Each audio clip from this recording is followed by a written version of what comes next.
Ne sois pas sûr de toi comme ça, petit, même si t'es le meilleur. N'attire jamais l'attention sur toi, c'est une erreur, mon ami. Il faut que tu apprennes à te faire humble. Le mec inoffensif, que personne ne regarde. Tu sais, le connard, le lépreux, le pecno un peu demeuré. Regarde-moi. Je suis sous-estimé depuis le premier jour. T'as l'impression d'être devant le maître de l'univers, toi, quand tu me vois? C'est ta seule et unique faiblesse, pour autant que je te connaisse. De quoi vous parlez? De ton look. Le macho de Floride. Qu'est-ce que tu nous joues? Je vous demande pardon, madame, je crois que j'ai laissé mes bottes sous votre pieu. J'ai jamais travaillé avec un jury sans femme. Oui, mais tu sais ce qui te manque. Il te manque ce que moi j'ai. Il y a cette superbe fille-là qui vient de me baiser de toutes les manières possibles et imaginables. On a terminé. Elle marche vers la salle de bain, elle essaye de marcher, elle se retourne, et elle regarde. Et c'est moi. C'est pas toute une armée qui lui est passée dessus. Il n'y a que moi. Et sur son visage, tu vois s'inscrire. Mais comment diable est-ce possible? C'est ma main qui fait sourire la Joconde. Je prends par surprise, Kevin. Les gens ne me voient pas venir. Voilà ce qui te manque.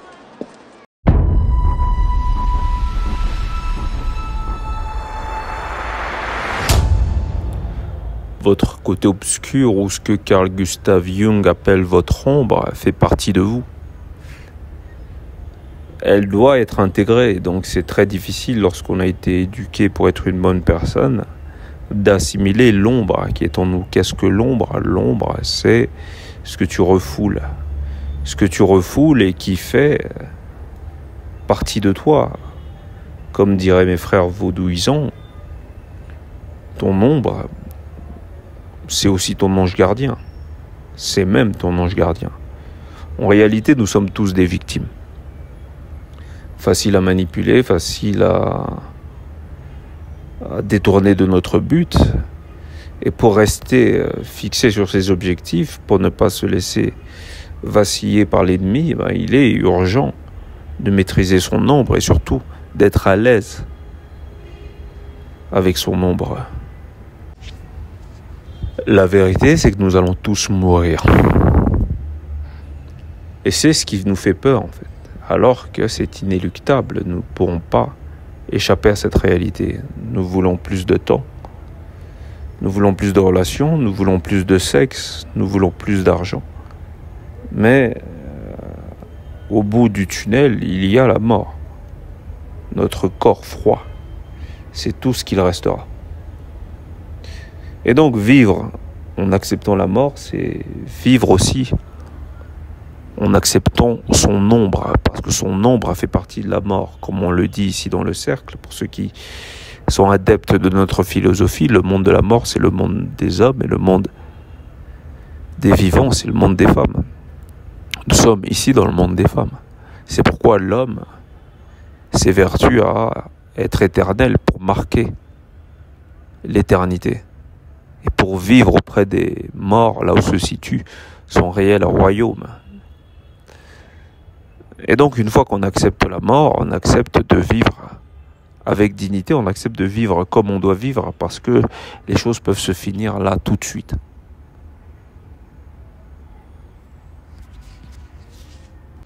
Dites-vous que certaines personnes ne visiteront jamais leur ombre, pour la simple et bonne raison que ces fiottes sont des pétochards. Ils ont accepté la peur. Je me rappelle un de mes proches, lorsqu'on était petit, il refusait de jouer à la bagarre. Aujourd'hui, il marche le dos courbé et il évite toujours toutes les confrontations qui fait que, au final, il a accepté de se coucher. C'est même la position dans laquelle il est le plus à l'aise, apparemment. Et c'est très difficile de le considérer comme un proche, parce que lorsque la situation devient compliquée, avoir ce type de personne à ses côtés, c'est être en danger. Mais pour le peureux, c'est vous le danger. En d'autres termes, vous le mettez en danger parce que vous le poussez à aller vers le danger. Et donc vous êtes synonyme du danger. Mais lui ne voit pas après le danger, il ne voit pas après le tunnel. Il ne voit pas le bout du tunnel. Il ne comprend pas que les actes que vous posez ont pour finalité de vous tirer d'une situation initiale qui vous déplaît. Lui, tout ce qu'il veut, c'est fuir le danger. Il veut fuir sa part d'ombre. Sa part d'ombre est peut-être plus conséquente que la vôtre, mais étant donné qu'il ne l'assume pas, eh ben, il préfère vivre comme ça. L'ombre est trop effrayant pour certaines personnes. Vous ne pourrez pas atteindre de grands objectifs sans visiter votre ombre. Vous ne pourrez rien réussir, vous ne pourrez rien atteindre. Même ces nanas qui veulent un mec, en général, elles passent par leur ombre, beaucoup d'entre elles. Si vous visitez leur historique, celles qui s'affichent avec des gars prétextant qu'elles sont heureuses et qu'elles ont une vie de famille cohérente, eh ben, sont passées par la confrontation, ont dû doubler une nana, ont dû faire des choses malsaines, malpropres, pour obtenir au final le fruit de leur obsession, c'est-à-dire le couronnement même de leur existence de bonne femme pour rendre fière leur mère, c'est-à-dire avoir une famille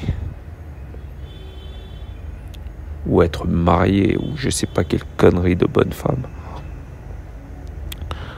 Donc vous ne pourrez pas faire sans l'ombre. Vous voulez du bifton, vous devez passer par l'ombre. Vous voulez être au sommet, vous devez passer par l'ombre. Vous voulez être le meilleur. Vous voulez baiser comme personne. Ben, continuez de croire que toutes les femmes sont demandeuses du prince charmant, de caresses, de gentillesse et de faire exactement tout ce qu'elles demandent. Je ne dis pas qu'il ne faut pas le faire. Mais pourquoi pas osciller entre cette réalité et votre réalité? Vous pouvez lui offrir les ténèbres aussi. Parfois, vous serez surpris de constater qu'elle en redemande. Votre part d'ombre, c'est aussi constater que vous n'êtes pas aussi con que vos proches, malgré tout le respect et la bienséance que vous avez à leur égard. La part d'ombre, c'est aussi d'accepter que vos proches vous sont inférieurs. Quelqu'un qui n'a pas assumé sa part d'ombre, il ne peut être inférieur à personne. Ou plutôt, il ne peut être supérieur à personne. Parce qu'il n'est personne. C'est l'ombre qui projette la lumière. C'est l'ombre qui vous caractérise. Quelqu'un qui ne se met jamais en conflit ou en porte-à-faux avec qui que ce soit. On ne sait pas ce qu'il veut. Et quelqu'un dont on ne sait pas ce qu'il veut, il n'est personne et surtout c'est quelqu'un que vous ne connaissez pas. Donc tâchez de savoir qui veut quoi dans votre entourage ou sinon vous serez surpris de prendre conscience que ce que veut votre interlocuteur ou celui que vous côtoyez, c'est peut-être quelque chose qui ne vous avantage pas vous. Et c'est vrai qu'il n'y a rien de plus obscur que de se rendre compte que son entourage est débile, mais débile profond. Quel dysfonctionnement cognitif, c'est tellement difficile à accepter. Mais une fois accepté, disons que notre comportement, qui pour le commun sera perçu comme arrogant, sera beaucoup plus logique et cohérent que le comportement que nous avions lorsque nous considérons ces personnes comme étant notre égal. Avez-vous déjà interrompu une conversation pour faire comprendre à une personne à quel point cette personne vous débecte? Bien sûr que non, vous êtes trop bien éduqué. Et quand je dis que cette personne vous débecte, c'est pas par méchanceté, c'est juste avec des termes cohérents, faire prendre conscience, par exemple, à cette personne qu'elle parle trop pour rien dire et que ce qu'elle dit n'a pas pour aboutissement d'élever qui que ce soit. Et qu'on est fatigué d'entendre ce genre de jérémiade. n'avez jamais, vous, été témoin de quelqu'un qui craque de manière cohérente, comme ça, pour dire des choses que personne n'ose dire parce qu'il est dans une situation où il n'en peut plus? Parce que le cirque, le théâtre de la vie ne convainc pas n'importe qui. Et nous qui ne sommes pas convaincus par le théâtre de la vie, on a besoin d'un allié. Et cet allié, c'est notre ombre. Tu ne dois pas être un héros pour tout le monde. Pour certaines personnes, tu dois être le mauvais. Tu dois jouer le rôle du mauvais. Tu ne peux pas être bon pour une personne qui n'entre pas en adéquation avec ce que toi, tu entends par bon. Quelqu'un qui a pour mauvais ce que toi, tu conçois pour bon, ne peut pas considérer que tu es bon. Et donc, il est inutile de chercher à plaire à tout le monde ou à avoir une belle image devant des gens dont l'image recherchée n'est pas du tout en adéquation avec ce que toi tu estimes être bien ou une bonne image ou vertueux. Arrête ça. Arrête de vouloir plaire, arrête de vouloir être compris. Tout le monde n'a pas besoin de te comprendre et surtout tout le monde ne te comprendra pas. Il y a des gens qui se lèvent avec l'unique objectif de contourner la réalité, de mentir. C'est leur objectif, tu veux plaire à des gens comme ça. Pour eux, ce que tu dis, c'est une magouille.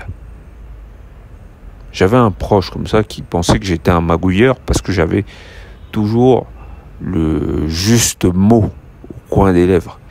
Et comme lui, c'est un magouilleur, il s'est projeté en moi. Il s'est dit, tiens, tu vas pouvoir faire de bonnes magouilles toi aussi. Il n'avait pas compris, le pauvre. Aujourd'hui, je le connais un peu mieux. Aujourd'hui, je le connais un peu mieux. Je sais que c'est un magouilleur de première qui ne sait pas faire autre chose que raconter des cracks. Il n'avait pas compris, le pauvre. Je ne peux pas être aimé d'un gars comme ça, par exemple. Pas que je voudrais pas, mais je peux pas. Et lui, il pourra pas m'aimer. Parce que je suis, à travers mon identité, révélateur de son hypocrisie ou de sa fausseté. C'est un escroc. Le but n'est pas d'être le héros de n'importe qui. Le but est d'être son propre héros. Mais seulement, c'est pas facile dans cette course à la popularité où on fait la confusion entre le résultat et le fait ou l'effet. Tu peux avoir de très bons résultats, mais au fond, l'effet joue contre toi. Tu es peut-être un enfant de putain. Tu peux avoir de très mauvais résultats, échouer dans beaucoup de choses, et être quelqu'un de bien, quelqu'un d'honorable et de respectable. Donc maintenant, tu vas faire quoi? Continuer de jouer le jeu parce que sur le plan social, les gens te perçoivent comme quelqu'un de sympa. Être même pas le quart de ce que tu es en réalité, juste pour pas déranger les médiocres, c'est ça que tu veux? Ou est-ce que tu ne préfères pas être à 200% ce que tu es, au mieux de ta force, briller de 1000 feux, et être détesté par tous ces médiocres? Mon frère, c'est un choix qui est difficile. En réalité, on s'aime plus qu'on aime les autres, mais on préfère être aimé par les autres. C'est un paradoxe aussi. Comment sortir de ce paradoxe? C'est une espèce de casse-tête chinois dont il faut sortir. Et encore une dernière chose, vous ne pouvez pas faire les choses à moitié. Il y a des gens que vous devez accepter de sortir de votre vie. Vous ne pouvez pas jouer sur les deux tableaux, avoir les avantages et les désavantages. Vous ne pouvez pas garder des gens dans votre vie pour les avantages qu'ils vous procurent. Soit ces gens n'entrent pas en configuration avec ce que vous estimez être vous, soit ils y entrent. Et si vous décidez de les faire sortir de votre vie, il faut aussi accepter que les avantages qu'ils vous procuraient, vous n'aurez plus ces avantages. Mais c'est une option qui va vous permettre de chercher des avantages ailleurs, l'univers ayant horreur du vide. Vous allez les trouver, vous inquiétez même pas. Mieux vaut ne pas fréquenter des gens et perdre des avantages que fréquenter des gens et perdre des avantages. Parce que l'un dans l'autre, vous allez gagner le peu qu'ils vous donnent, qui ne représente pas du tout ce que vous cherchez, mais des petits intérêts. Admettons que vous soyez avec une nana, elle vous donne du sexe, c'est un très bel exemple d'ailleurs, elle vous donne du sexe, elle vous fait à bouffer, et vous restez pour ses avantages. Mais en contrepartie, tout ce que vous perdez, c'est énorme. Vous perdez votre intégrité, et même votre intégrité psychique. C'est-à-dire que vous devenez carrément dingue avec cette nana, vous vous assimilez, vous quittez la dynamique de votre propre volonté pour rester dans un couple prétendument beau sur le papier, mais en réalité, vous mourrez à petit feu. Et vous pouvez y laisser votre peau, les gars. Sans déconner, il faut bien voir, bien vérifier les gens avec qui vous fréquentez, surtout les nanas. Vous connaissez ce monsieur Abrège frère ou Abrège, je sais pas quoi, le jeune asiatique. Vous n'êtes pas rendu compte qu'il a des problèmes. On dit de lui qu'il est misogyne. Pourquoi ? Parce que la majorité des vidéos qu'ils doivent abréger, ce sont des vidéos de nanas. La raison, elle est très simple. Ça prend beaucoup d'espace, une nana qui n'est pas maîtrisée. Et ça rend fou. Quasiment fou. Pourquoi autant de misogynie autour du concept d'Abrèche frère? Je ne sais pas si vous avez vu, mais sur la plateforme est apparu un nouveau compte, dont le concept est de résumer des vidéos. Il faut savoir que le concept existait déjà. Mais la particularité ici, c'est que le compte Abrèche frère résume en majorité des femmes et des jeunes filles. Si bien que sous une majorité de vidéos faites par des femmes, on peut retrouver des personnes qui taguent Abrèche frère pour qu'il résume la vidéo. Alors en soi, le concept n'est pas négatif, mais c'était sans compter sur les hommes misogynes de ce réseau. J'ai vu sur ce réseau et sur d'autres quantité de commentaires misogynes, qui se résument par le fait que, soi-disant, les meufs, elles parlent trop. Et donc que c'est normal de les abréger. Plusieurs choses à dire là-dessus. Déjà, il faut bien comprendre que les hommes qui disent que les femmes parlent trop n'ont pas déconstruit leur éducation patriarcale. Le patriarcat, il veut créer une domination des hommes sur les femmes. Donc il faut savoir qui vous fréquentez. Je parle pas que des nanas, je parle aussi des hommes V. L'homme V, c'est pareil. Il peut passer toute sa journée à vous parler de choses qui n'auront aucune finalité ni pour vous ni pour lui. Quelqu'un qui aime s'entendre parler. Et donc, je le répète, mieux vaut éviter de fréquenter quelqu'un et perdre des avantages que de continuer à le fréquenter et vous perdre vous-même. On a souvent peur de perdre. On a souvent peur de l'adversité, mais l'adversité fait partie de la vie. Et cette adversité qu'on ne fuit pas, elle va quand même finir par revenir, comme un ricochet d'une manière ou d'une autre. Donc soit vous faites face à vos peurs, votre peur de la confrontation. La majorité des gens préfèrent éviter une bagarre. C'est comme dans la vie, la majorité des gens préfèrent éviter de se confronter à certaines personnes, quitte à retrouver des problématiques qui vont se présenter sous d'autres formes. Et donc il y a des combats qu'il va falloir mener, il y a des gens qu'il va falloir rayer de votre liste. Il faut accepter que certaines personnes seront vos ennemis. Il faut faire la distinction entre un adversaire et un ennemi. Parce que l'ennemi est bien plus redoutable. L'ennemi, c'est celui qui vous serre la main. L'ennemi, c'est votre proche, votre famille, votre environnement. Très sympathique sur le papier, mais qui est prêt à vous poignarder dans le dos. L'adversaire, lui, il sait qu'il est votre adversaire. Et souvent, dans un cadre sportif, un adversaire, il ne te veut pas du mal personnellement, il se veut plus de bien que toi.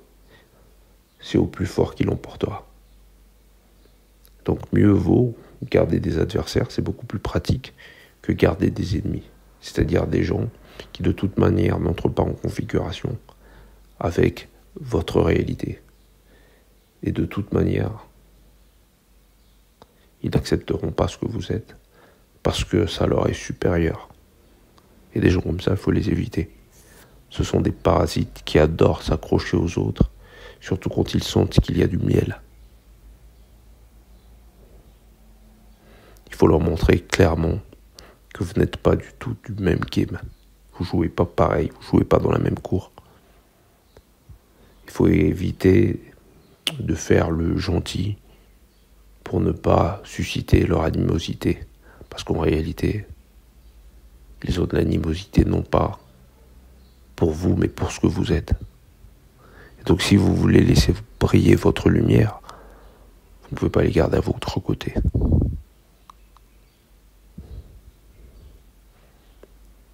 Assumer de la part d'ombre, c'est pas de la blague. C'est un courage dont on va se le dire, hein, rares d'entre nous sont à la hauteur. C'est une lutte contre soi-même. C'est une lutte contre sa moralité. C'est une lutte contre son éducation. C'est une lutte contre sa volonté d'avoir la paix. Mais parfois, c'est en essayant de sauvegarder la paix